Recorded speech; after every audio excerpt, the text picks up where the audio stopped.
Hi students, welcome to the new class on construction materials and engineering. This is a continuation of the last class. That is, last class we discussed how fat lime can be manufactured. In that, we have completed how the material can be procured in the first step, that is collection of materials. Then in the next step, we are discussing about how the calcination is done. It can be done by the use of the clamps and kins. Last class we discussed about the clamps. Today we'll discuss about the kin. We know the kin is in two different types, the intermittent kin and the continuous kin. Today we'll discuss about the intermittent kin directly. നമ്മൾ last ക്ലാസ്സിൽ calcination carry out ചെയ്യുന്ന രണ്ട് സംഭവത്തിലാണ്. ഒന്ന് കിന്നിലും ക്ലാമ്പിലും ആണ്. Clamp പറഞ്ഞ local setup ആണ്. നമ്മളിപ്പോ next ചർച്ച ചെയ്യുന്ന ഇന്റർമീഡിയന്റ് കിന്നിനെ പറ്റിയിട്ടാണ്. അപ്പോ ഈ ഒരു കിന്നിൽ എങ്ങനെയാണ് ഇത് ക്യാരി ഔട്ട് ചെയ്യുന്നത് എന്നുള്ളതാണ് നമ്മൾ നോക്കുന്നത്. അപ്പോ figure shows the section of intermediate kiln which alternate layers of limestone and fuel are arranged. ഇതിലും അതുപോലെ തന്നെ ഫ്യൂവലും ലൈംസ്റ്റോണും ഓൾട്ടർനേറ്റ് ആയിട്ട് അറേഞ്ച് ചെയ്യും. ദെൻ ഇങ്ങനെയുള്ള സെറ്റപ്പിനെ ഇന്റർമീഡിയന്റ് ഫ്ലെയിം കിൻ എന്നാണ് പറയുന്നത്. ഇതിൽ വെർട്ടിക്കൽ ഫ്ലൂസ് ഉണ്ടായിരിക്കും. ഈ ഒരു സെറ്റപ്പിന് ഇങ്ങനെയുള്ള സംഭവത്തിന് ഹൊറിസോണ്ടൽ ഫ്ലൂസ് എന്നാണ്. ഇതിനെ വെർട്ടിക്കൽ ഫ്ലൂസ് എന്ന് പറയും. വെർട്ടിക്കൽ ഫ്ലൂസ് ഒരു വാൾ ഉണ്ടായിരിക്കും. ഒരു വാൾ ഉണ്ടായിരിക്കും. ഗ്രൗണ്ട് ലെവലിന് മുകളിലായിട്ടാണ് ലൊക്കേറ്റ് ചെയ്ത് ഒരു അൺബേൺഡ് മെറ്റീരിയൽ ഇതിനെ കവറിംഗ് ആയിട്ട് നമ്മൾ കൊടുക്കുന്നു. ഇതിന് കവറിംഗ് ആയിട്ട് ഒരു അൺബേൺഡ് മെറ്റീരിയൽ, ഇതിനെ ഇന്റർമീഡിയന്റ് ഫ്ലെയിം കിൻ എന്നാണ് പറയുന്നത്. This called intermediate flame kiln. So horizontal and vertical flues are present and top of the kin is covered with an unburned material. Unburned ആയ ഒരു മെറ്റീരിയൽ ടോപ്പ് ഓഫ് ദ കിന്നിൽ pour ചെയ്യും. The kin is ignited from top, bottom and limestone are allowed to burn from 3 days or so. ഇതിന്റെ അടിഭാഗത്താണ് എന്ത് ചെയ്യുന്നത്, heat ചെയ്യുന്നത്. ഇവിടെ അടിഭാഗത്ത് ഹീറ്റ് ചെയ്തിട്ട് 3 ദിവസത്തോളം ഇതിനെ ഹീറ്റിംഗ് ഇടുകയാണ് ചെയ്യുന്നത്. The kin is then cooled and unloaded. ഈ കിൻ കൂൾ ചെയ്യും, അൺലോഡ് ചെയ്യും. ഈ ഒരു സെറ്റപ്പിനെയാണ് നമ്മൾ എന്ത് പറഞ്ഞത്, ഇന്റർമീഡിയന്റ് ഫ്ലെയിം കിൻ എന്ന് പറയുന്നത്. ഇന്റർമീഡിയന്റ് ഫ്ലെയിം കിൻ എന്ന് പറയുന്നത് ഒരു അടുപ്പാണ്. അപ്പോ ഇത് കുറച്ചും കൂടെ പരിഷ്കരിച്ച ഒരു ഫോമാണ്. ക്ലാമ്പിനെ പരിഷ്കരിച്ച ഫോമാണ് ഇന്റർമീഡിയന്റ് ഫ്ലൂ കിൻ എന്ന് പറയുന്നത്. ഇതിന്റെ വെർട്ടിക്കൽ ഫ്ലൂസ് ഇതിൽ പ്രസന്റ് ആണ്, മറ്റതിൽ വെർട്ടിക്കൽ ഫ്ലൂസ് പ്രസന്റ് അല്ല എന്നുള്ളതാണ്. അപ്പൊ ഇതിൽ ഹൊറിസോണ്ടൽ വെർട്ടിക്കൽ ഫ്ലൂസ് പ്രസന്റ് ആണ്. അൺബേൺഡ് മെറ്റീരിയൽ കൊണ്ട് കവർ ചെയ്തിട്ട് കുറച്ചും കൂടെ പരിഷ്കൃത ഫോമാണ് ഇത്. സോ ഈ ഒരു പ്രോസസ്സ് റിപ്പീറ്റ് ചെയ്യും. സോ ഇന്റർമീഡിയന്റ് കിൻ എന്നാണ് ഇതിന് പറയുന്നത്. ഇനി ചില so next it shows the section of an intermittent kin in which fuel is not allowed to come in contact with limestone. നമ്മളിപ്പോൾ പറഞ്ഞു ഇതിൽ ഫ്യൂവൽ ഇവിടെ ഉള്ളതുകൊണ്ട് തന്നെ നമ്മുടെ ലൈംസ്റ്റോണുമായിട്ട് ഡയറക്റ്റ് കോണ്ടാക്ട് ആണ് ഫ്യൂവൽ. നിങ്ങൾ ശ്രദ്ധിച്ചോ അറിയില്ല, ലൈംസ്റ്റോണുമായിട്ട് ഡയറക്റ്റ് കോണ്ടാക്ട് ആണ്. ഈ ഫ്യൂവലൊക്കെ കത്തി ചേർന്നതിന് ശേഷം ഇത് അമരുകയാണ് ചെയ്യുന്നത്. ഇതങ്ങ് അമരുകയാണ് ചെയ്യുന്നത്. സോ നെക്സ്റ്റ് ഒരു ടൈപ്പ് കിന്നാണ് ഇന്റർമീഡിയന്റ് ഫ്ലെയർ കിൻ. ഇന്റർമീഡിയന്റ് ഫ്ലെയർ കിൻ എന്ന് പറഞ്ഞാൽ ലൈംസ്റ്റോൺ വേറെ ഫ്യൂവൽ വേറെ. ഇവിടെ ഒരു ബൗണ്ടറി പോലെയാണ്. അപ്പൊ ഫ്യൂവൽ ഇവിടെ ഇട്ടിട്ട് നമ്മൾ ലൈംസ്റ്റോണിനെ ചൂടായി കൊടുക്കുക. ഈ ഒരു ടൈപ്പ് ഓഫ് കിൻ ഇവിടെ ഡയറക്റ്റ് കോണ്ടാക്ട് ഇല്ല. ഇവിടെ ലൈംസ്റ്റോണും ഫ്യൂവലായിട്ട് ഡയറക്റ്റ് കോണ്ടാക്ട് ഇല്ല എന്ന് പറയാം. പക്ഷെ ഇവിടെ ഹൊറിസോണ്ടൽ വെർട്ടിക്കൽ ഫ്ലൂ ഉള്ളതുകൊണ്ട് അതുപോലെ ഫ്യൂവൽ ഇന്റർമീഡിയറ്റ് ആയിട്ടാണ് പ്ലേസ് ചെയ്യുന്നത്. സോ ഈ ഒരു സെറ്റപ്പിൽ കോണ്ടാക്ട് ഉണ്ട് എന്ന് പറയാം. Next, a rough arch of selected big pieces of limestone is formed and smaller pieces of limestone are packed over this arch. അപ്പോ ഒരു ആർച്ച് ഷേപ്പ് ലൈംസ്റ്റോൺ കൊണ്ട് നമ്മൾ എന്ത് ചെയ്യും, ഒരു റഫ് ആർച്ച് ഫോം ചെയ്യും. അതിന് മുകളിലായിട്ടാണ് നമ്മൾ എന്ത് ചെയ്യുന്നത്, മറ്റ് ലൈംസ്റ്റോൺ സ്മോൾ പീസസ് പാക്ക് ചെയ്യുന്നത്. ഇവിടെ ബിഗ് പീസസ് പാക്ക് ചെയ്യും. അതിനുശേഷം ഫ്യൂവൽ കൊണ്ട് കത്തിക്കുകയാണ് ചെയ്യുന്നത്. The fuel is placed below the arch and when it is ignited only flame comes in contact with the limestone. Flame മാത്രം എന്ത് ചെയ്യും, ലൈംസ്റ്റോൺ ആയിട്ട് കോണ്ടാക്ട് ചെയ്യും. മറിച്ച് ഇന്റർമീഡിയന്റ് ഫ്ലെയിം കിന്നിൽ എന്താണ്, ഇവിടെ ടോട്ടൽ ഒരു കോണ്ടാക്ട് ഉണ്ടാവുന്നുണ്ട്. എന്താ പറഞ്ഞാൽ ഇവിടെ ആൾട്ടർനേറ്റ് ആയിട്ട് ഫ്യൂവൽ നിറച്ചിട്ടുണ്ട്. പക്ഷെ ഇവിടെ എന്തില്ല, അടിഭാഗത്ത് മാത്രമാണ് ഫ്യൂവൽ നിറച്ചിട്ടുള്ളത്. So it is known as intermediate flare kiln എന്നാണ് പറയുന്നത്. So only flame comes into contact with limestone. So it is known as intermediate flare kiln. So when limestone are sufficiently burned, ഇതിന്റെ വേറൊരു ചിത്രമാണിത്. ഈ ഒരു സൈഡത്തെ view നോക്കിയാൽ ഇങ്ങനെ ആയിരിക്കും. സെക്ഷൻ വ്യൂ ഫ്യൂവൽ ഇങ്ങനെ ഉണ്ടാവും, ആർച്ച് ഷേപ്പിൽ. മുകളിൽ ലൈംസ്റ്റോൺ, കുഞ്ഞു കുഞ്ഞു ലൈംസ്റ്റോൺ ഇവിടെ പാക്ക് ചെയ്തിട്ടുണ്ടാവും. സോ ഇവിടെ നമ്മൾ എന്ത് ചെയ്യും, തീ കൊടുക്കും. ഇവിടെയാണ് വലിയ തീയുടെ ഗോളങ്ങൾ ഇവിടെ ഉണ്ടാവും. So this type of kiln is easy to manage, വളരെ ഈസിയാണ്. When limestone are sufficiently burned the kiln is cooled and unloaded. The process is then repeated. So ഇത് കുറച്ചും കൂടെ സ്റ്റാൻഡേർഡ്. മറ്റേത് വെറും ചളി ഉപയോഗിച്ചിട്ടായിരുന്നു നമ്മൾ ക്ലാമ്പിൽ ചെയ്തുകൊണ്ടിരുന്നത്. പക്ഷെ ഇതല്ല, ഇത് നല്ല ഒരു എന്താ പറയുന്നത്, ഒരു മേസൺറി സെറ്റപ്പ് ഒക്കെ രണ്ട് സൈഡിൽ കൊണ്ടുവന്നു. കുറച്ചും കൂടെ അതിലും കമ്പയർ ചെയ്യുമ്പോൾ ഇത് നല്ലൊരു സെറ്റപ്പ് ആണ് കിൻ പ്രോസസ് എന്ന് പറഞ്ഞത്. The flare kiln, the flare kiln produces a lime of better quality because of limestones are not in contact. അപ്പോൾ വേറെ ചോദ്യമുണ്ട്, ഫ്ലെയർ കിന്നും ഫ്ലെയിം കിന്നും ഇന്റർമീഡിയറ്റ് ഫ്ലെയർ ആയാലും ബെറ്റർ ക്വാളിറ്റി ഏതാണ്? Which one is better quality? Flare kiln. Intermediate flare kiln is having better quality since a direct contact ഇല്ല. Direct contact ഇല്ലെങ്കിൽ അതിൽ പൊടിയും Ashes ഒന്നും ഉണ്ടാവില്ല, നല്ല പ്യുവർ ഫോം തന്നെ കിട്ടും. ആർച്ച് ഷേപ്പിലാണെങ്കിൽ ഫ്യൂവൽ ഡയറക്റ്റ് കോൺടാക്ട് ഇല്ലാണ്ട് തന്നെ അതിൽ പൊടിയും അങ്ങനത്തെ ഒന്നും ഉണ്ടാവില്ല, ആഷസ് ഒന്നും ഉണ്ടാവില്ല. So it gives A better lime. Okay, does not mix it with ashes, right? There is considerable wastage of time in intermittent kiln as every operation including loading, burning, cooling and unloading. ഇത് compared to the continuous kilns ആണ്. Continuous കിൻ compare ചെയ്യുന്നു. Intermediate കിൻ എന്ന് പറഞ്ഞാൽ ഒരു പ്രാവശ്യം ചൂടാക്കിയിട്ട് 3 ദിവസത്തോളം കാത്തു വെക്കണം. ഇതെല്ലാം പൂട്ടി വെച്ചിട്ട് 3 ദിവസം കഴിഞ്ഞിട്ട് മാത്രമേ നമുക്ക് അടുത്തത് ക്യാരി ഔട്ട് ചെയ്യാൻ വേണ്ടി പറ്റൂ. പക്ഷേ കണ്ടിന്യൂസ് കിന്നിൽ അങ്ങനെയല്ല, അവിടെ കണ്ടിന്യൂസ് ആയിട്ട് നമുക്ക് ക്യാരി ഔട്ട് ചെയ്യാൻ വേണ്ടി പറ്റും. അടുത്ത നമ്മൾ പഠിക്കാൻ പോകുന്നതാണ്. അപ്പോൾ compare to that this operation consumes lots of time.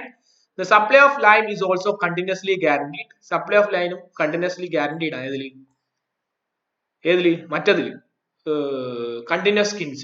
Hence such kilns are used to manufacture lime on moderate scale. So ഇങ്ങനെയുള്ള സംഭവം എന്ന് പറയുന്നത് ഒരു മോഡറേറ്റ് സ്കെയിലിൽ മാത്രം നമുക്ക് ഉപയോഗിക്കാൻ പറ്റും. ഇന്റർമീഡിയറ്റ് കിൻ എന്ന് പറയുന്നത് ഒരു മോഡറേറ്റ് സ്കെയിലിൽ മാത്രമേ ഉപയോഗിക്കാൻ വേണ്ടി പറ്റും. എന്താ പറഞ്ഞാൽ ഈ ഒരു സെറ്റപ്പ് ഉണ്ടാക്കി വെച്ചിട്ട് 3 ദിവസം കഴിഞ്ഞാൽ മാത്രമേ നമുക്ക് അടുത്ത് ചെയ്യാൻ വേണ്ടി പറ്റൂ. സോ അതാണ് ഇതിന്റെ ഡിസഡ്വാൻറ്റേജ് എന്ന് പറയുന്നത് കിൻ അതായത് intermediate കിന്നിന്റെ. Then comes the manufacture of fat lime by using the continuous kiln. Continuous kiln എങ്ങനെയാണ് ഈ പ്രോസസ് ക്യാരി ഔട്ട് ചെയ്യുന്നത്? So these are also various pattern and the size and shapes vary as per the prevailing practice in locality. ഇത് പല വിധത്തിലുണ്ട്. യഥാർത്ഥത്തിൽ നോക്കിയാൽ ഒരു അടുപ്പ് പോലെ നിങ്ങൾക്ക് ഫീൽ ചെയ്യും. ഓക്കെ, ഇതൊരു അടുപ്പാണെന്ന് നിങ്ങൾ മനസ്സിൽ ആലോചിച്ച് നോക്കുക. There are two important types of continuous kiln is discussed here. So first one is നമ്മൾ പറഞ്ഞ പോലെ continuous flame kiln ഉണ്ട്, continuous flare kiln ഉണ്ട്, flame and flare. So ഇതൊരു സെക്ഷൻ ആണ് which mixture of limestone and fuel is fed from the top. ഇവിടുന്നാണ് ഇത് ground ലെവലിൽ നിന്ന് ഒരു ഭാഗം താഴോട്ട് 3 മീറ്റർ അടിഭാഗത്തോട്ടാണ് ഈ സാധനം കൺസ്ട്രക്ട് ചെയ്യുന്നത്. അതിനുശേഷം ഒരു സ്റ്റെപ്സ് പ്രൊവൈഡ് ചെയ്തിട്ടുണ്ടാവും. ഈ സ്റ്റെപ്സിലൂടെ ഓൾമോസ്റ്റ് 3 മീറ്റർ എബോവ് ആണ്, ടോട്ടൽ 6 മീറ്റർ ഹൈറ്റിലാണ് ഈ ഒരു സ്ട്രക്ചർ നിൽക്കുന്നത്. അപ്പോൾ ഇതിലൂടെ ഇതൊരു അടുപ്പാണ്, വലിയൊരു അടുപ്പാണ്. 1.8 മീറ്റർ ഡയമീറ്ററിൽ ഒരു അടുപ്പായിട്ട് നിങ്ങൾ ഇതിനെ കാണണം. അടുപ്പിലൊരു പാത്രമായിട്ട് ഇതിനെ കണ്ടാലും, ഇതൊരു പാത്രമായിട്ട് കണ്ടാലും ഈ പാത്രത്തിന് അടിഭാഗത്തായിട്ട് ചെറിയ ദ്വാരങ്ങൾ ഉണ്ടാവും. ഇതിനെ ഗ്രേറ്റിംഗ് വിത്ത് ഹോൾസ് എന്നാണ് പറഞ്ഞത്. ഗ്രേറ്റിംഗ് ഒരു റിഫ്രാക്ഷൻ ഗ്രേറ്റിംഗിനെ കുറിച്ചൊക്കെ പഠിച്ചിട്ടുണ്ടാവും. അപ്പൊ ഗ്രേറ്റിംഗ് ആണ്. അപ്പോൾ ഈ ഒരു ഗ്രേറ്റിംഗ് കഴിഞ്ഞിട്ട് ഇതിലൂടെ ഒരു ചെറിയൊരു വേയും ഉണ്ട്. ഓക്കെ, ഇതിലൂടെ ഒരു വേയും ഉണ്ട്. അപ്പൊ നമ്മൾ എന്താ വെച്ചാൽ ലൈം സ്റ്റോണും ഫ്യൂലും മിക്സ് ചെയ്യും. ഓക്കെ, ഞാൻ പറഞ്ഞ കണ്ടിന്യൂസ് ഫ്ലെയിം കിന്നിലാണ് ലൈം സ്റ്റോണും ഫ്യൂലും മിക്സ് ചെയ്തതിനു ശേഷം ഇതൊരു ഫയർ ബ്രിക്ക് ലൈനിങ് ഒക്കെ ഉണ്ട് എന്നൊക്കെ നിങ്ങൾ മനസ്സിലാക്കുക. ഓക്കെ, സോ ഡയമെൻഷൻസ് ഒക്കെ ഒന്ന് പഠിക്കുക.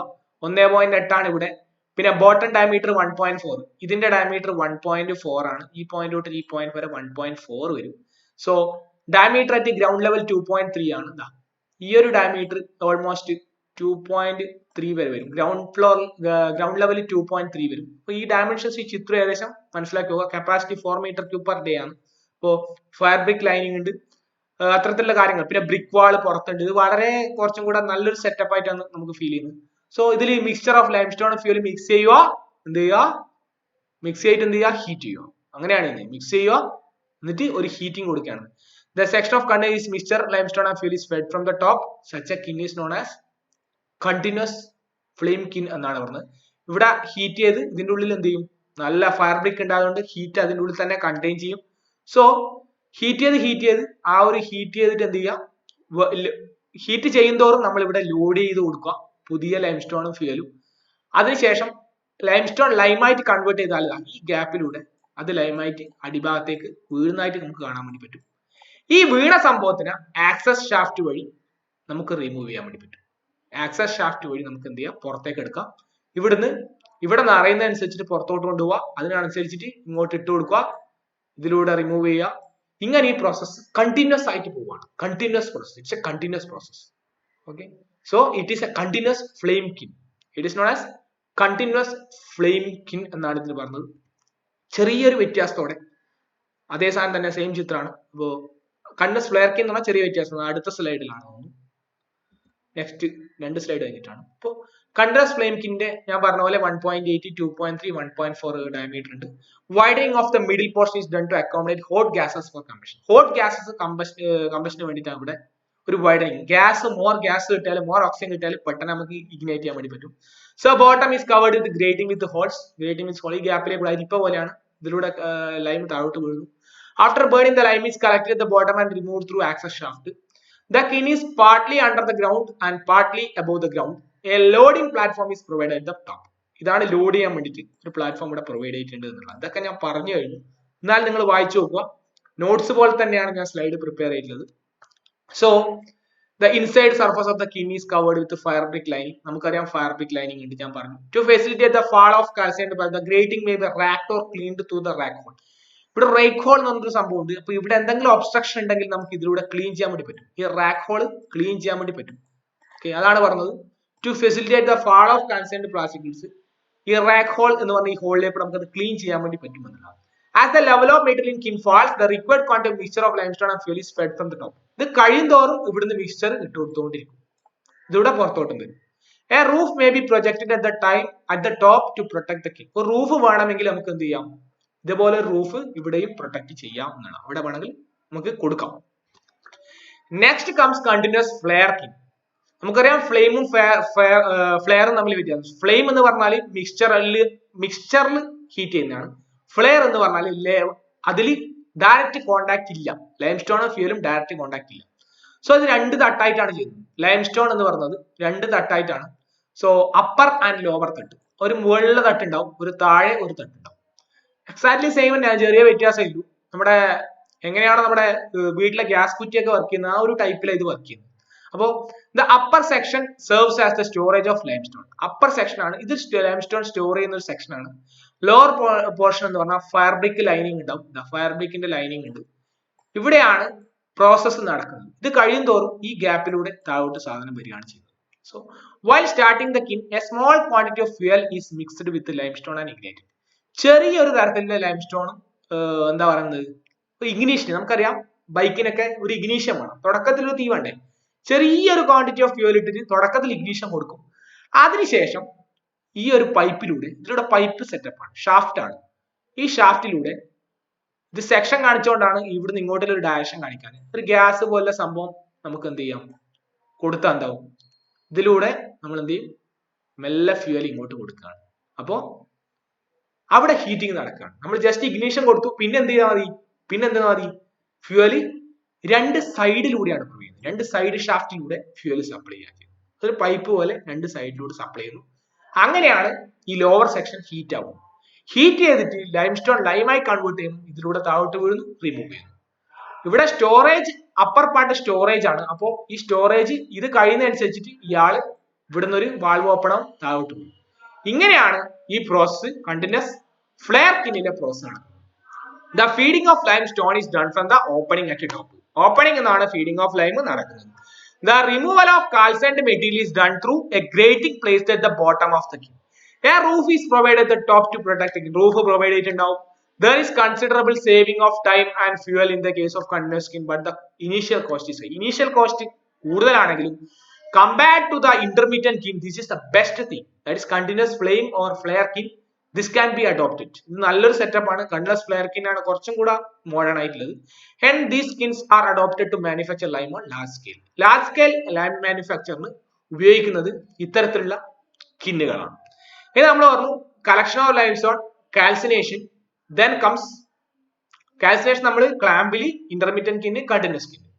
Then comes slaking of burnt lime. നമ്മൾ സ്ലേക്കിംഗ് എന്ന് പറഞ്ഞ പ്രോസസ് ചെയ്യണം. സ്ലേക്കിംഗ് എന്ന് പറഞ്ഞാൽ എന്താണ്, വെള്ളം ആഡ് ചെയ്യുന്ന പ്രോസസ് ആണ്. അപ്പൊ quick lime which is obtained by burning of lime. Burning ചെയ്താൽ കാൽസ്യം ചെയ്താൽ കിട്ടുന്ന സാധനം ക്യുക്ക് ലൈം എന്നാണ് പറയുന്നത്. നമ്മൾ ഓൾറെഡി പഠിച്ചാണ് എന്താണ് കാൽസിനേഷൻ ഒക്കെ. ഇത് സ്ലേക്ക് ചെയ്യണം. അപ്പൊ സ്ലേക്ക് ചെയ്യുന്നത് ചിലപ്പോൾ എയർ സ്ലേക്കനിങ് ഉണ്ടാവും. നാച്ചുറൽ എയറുമായിട്ട് ചേർന്നിട്ട് ഒരു വെരി സ്ലോ പ്രോസസ് ആണ്. നമുക്കറിയാം എയറിൽ സസ്പെൻഡഡ് പാർട്ടിക്കിൾസ്, വെള്ള പാർട്ടിക്കിൾസ് ഒക്കെ ഉണ്ടാവും. അപ്പോ സാധാരണ ഇതിന് നാച്ചുറൽ സ്ലേക്കനിങ് എന്ന് പറയും. നമ്മൾ നാച്ചുറൽ സ്ലേക്കിംഗ് അല്ല, നമ്മൾ by adding water to quick lime. നമ്മൾ പെട്ടെന്ന് വെള്ളം ആഡ് ചെയ്തിട്ട് സ്ലേക്ക് ചെയ്യും. ഇത് വെള്ളം ആഡ് ചെയ്ത് സ്ലേക്ക് ചെയ്യുന്ന പ്രോസസ് ആണ്. അത് പേസ്റ്റ് ആക്കാം, പൗഡർ ആക്കാം. വെള്ളം ആഡ് ചെയ്ത് നമുക്ക് പേസ്റ്റ് ആക്കാം, ഇറ്റ് ക്യാൻ ബി പൗഡർ ആക്കാം. അപ്പോൾ സ്ലേക്കിംഗ് ടു പേസ്റ്റ് ആണ്. In this method the quick lime is spread in a layer of 150 mm depth in a wooden or masonry base. ഇത് ഇങ്ങനെ തന്നെയാണ് ചെയ്യുന്നത്. 150 mm ഡെപ്ത് ഉള്ള ഒരു വുഡൻ ഓർ മേസൺറി ബേസിൽ എടുത്തിട്ട് നമ്മൾ ക്വിക്ക് ലൈമിലോട്ട് സ്പ്രെഡ് ചെയ്യും. ക്വിക്ക് ലൈം എന്ന് പറഞ്ഞാൽ കിന്ന് അല്ലെങ്കിൽ ക്ലാമ്പ് എന്ന് കിട്ടുന്ന കിന്നാണ്, ലൈമാണ്. So the water in sufficient quantity is then added so as to submerge quickly. വെള്ളം ആവശ്യത്തിനുള്ള വെള്ളം ആഡ് ചെയ്തിട്ട് നമ്മൾ അതിനെ പേസ്റ്റ് ആക്കി കൺവേർട്ട് ചെയ്യും. It is found that the quantity of water required is 2.5 to 3 times the volume of quicklime. എത്രയാണോ ക്വിക്ലൈമിന്റെ volume ഉള്ളത് അതിന്റെ 2.5 മുതൽ 3 ടൈംസ് വരെ വെള്ളം വേണം. അത്രയും വെള്ളം എന്ത് ചെയ്യും ഇതിന് ആവശ്യമാണ് ഈ സ്ലേക്കിംഗ് എന്ന പ്രോസസ് ഒക്കെ ചെയ്യാൻ വേണ്ടി. സോ ഇങ്ങനെയാണ് നമ്മൾ എന്ത് ചെയ്യുന്നത് പേസ്റ്റ് ഉണ്ടാക്കുന്നത്. 2.5 മുതൽ 3% വരെ ക്വിക്ലൈം എന്ന് പറഞ്ഞാൽ the lime comes out from the kin is known as അതാണ് ക്വിക്ലൈം എന്ന് പറയുന്നത്. ഓക്കെ, ആ കിന്നിന്ന് പുറത്തോട്ട് വരുന്ന സാധനം ക്വിക്ലൈം. ആ കിന്നിന്ന് പുറത്തെടുത്ത സംഭവത്തിന് പേസ്റ്റ് രൂപത്തിലോട്ട് മാറി വെള്ളം ആഡ് ചെയ്ത് പേസ്റ്റ് രൂപത്തിലോട്ട് സ്ലേക്കിംഗ് ടു പേസ്റ്റ് വരും.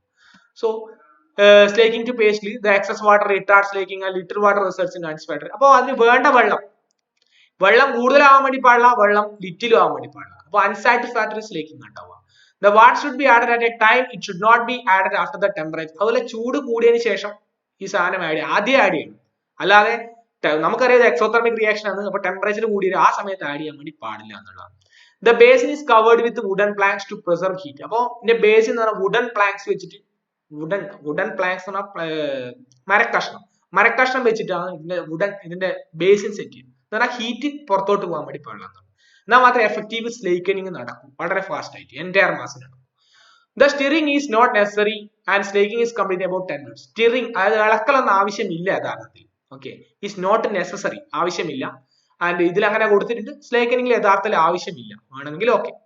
അപ്പോൾ 10 മിനിറ്റിനുള്ളിൽ നമുക്ക് ഇത് കംപ്ലീറ്റ് ചെയ്യാൻ പറ്റും. It can be completed in almost 10 minutes. We can complete in 10 minutes. 10 മിനിറ്റിൽ നമുക്ക് ഈ സാധനം കംപ്ലീറ്റ് ചെയ്യാൻ വേണ്ടി പറ്റുന്നില്ല. So next slaking to powder ആണ്. നമുക്കറിയാം പൗഡർ ഫോമിലേക്ക് അച്ചീവ് ചെയ്യാൻ അതിന്റെ സ്റ്റെപ്സ് കൊടുത്തിട്ടുണ്ട്. How slaking to powder can be obtain, എങ്ങനെയാണ് നമ്മൾ സ്ലേക്കിംഗ് ടു പൗഡർ ചെയ്യുന്നത്. So the quicklime is broken into pieces of size not less than 50 mm. 50 mm സൈസിൽ കുറയാത്ത ഇതിലോട്ട് നമ്മൾ ഇതിനെ പീസസ് ആയിട്ട് വെക്കും, കഷ്ണമാക്കും. സോ നമ്മൾ ഇതിനൊരു ബാസ്ക്കറ്റിലേക്ക് കൊടുക്കും. It is carried in a basket. ബാസ്ക്കറ്റിലേക്കാണ് ഈ ഒരു പോസ്റ്റ് ചെയ്യുന്നത്, പൗഡർ ആക്കുന്നത്. And the basket is immersed in water. So 50 mm എന്താ പറയുന്നത് കൂടാത്ത ചെറിയ പൊടികളാക്കിയിട്ട് ഉണ്ടകളാക്കിയിട്ട് നമ്മൾ എന്ത് ബാസ്ക്കറ്റിലേക്ക് ഇട്ടിട്ട് പുറത്തോട്ട് എടുക്കും ഫ്യൂ സെക്കൻഡ്സ്. സോ എന്നിട്ട് എന്ത് ചെയ്യാന്ന് വെച്ചാൽ ഒരു വുഡൻ മാസൻറ്ററിലേക്ക് കൂട്ടണം, ഒരു വുഡൻ മാസൻറ്ററി ഫോമിലേക്ക് ഹീപ്പ് ഫോമിലേക്ക് കൂട്ടണം. സോ ആ ക്വിക്ലൈം എന്ത് ചെയ്യും ക്രംബിൾ ചെയ്ത് പൗഡർ ആയിട്ട് മാറുമെന്നാണ് പറയുന്നത്. നമ്മൾ എന്ത് ചെയ്യുക ഒരു ബാസ്ക്കറ്റിൽ 50 mm കൂടാതെ സാധനം എടുക്കുക, ഹീപ്പ് നമ്മൾ ഒരു വുഡൻ മാസൻറ്ററി പ്ലാറ്റ്ഫോമിലേക്ക് നിൽക്കുക. അപ്പൊ ഒരു ഹീപ്പ് ഫോമിൽ നമുക്ക് കിട്ടും. ഉടൻ തന്നെ അത് ക്രംബിൾ ചെയ്ത് പൗഡർ ഫോമിലേക്കായി മാറുന്നതാണ്. സോ ഇത് എത്ര ടൈം സാറേ ഇത് ചെയ്യണം എന്ന് വെച്ചാൽ അതൊക്കെ എക്സ്പീരിയൻസിലാണ്. The period which basket is to be immersed in water is to be determined from experience. ഇങ്ങനെയാണ് സ്ലേക്കിംഗ് ടു പൗഡറും പേസ്റ്റും എങ്ങനെ ഉണ്ടാക്കുന്നത് എന്നുള്ളത് നമ്മൾ പഠിച്ചു. എങ്ങനെയാണ് പേസ്റ്റ് ഉണ്ടാക്കുന്നത് കഴിഞ്ഞ സ്ലൈഡ് പഠിച്ചു, ഇത് എങ്ങനെയാണ് പൗഡർ ഉണ്ടാക്കുന്നത് പഠിച്ചു. So that's it from today's class. ഇനി ബാക്കിയുള്ള കാര്യങ്ങൾ നമുക്ക് അടുത്ത ക്ലാസ്സിൽ ഡിസ്കസ് ചെയ്യാം. Thank you, by.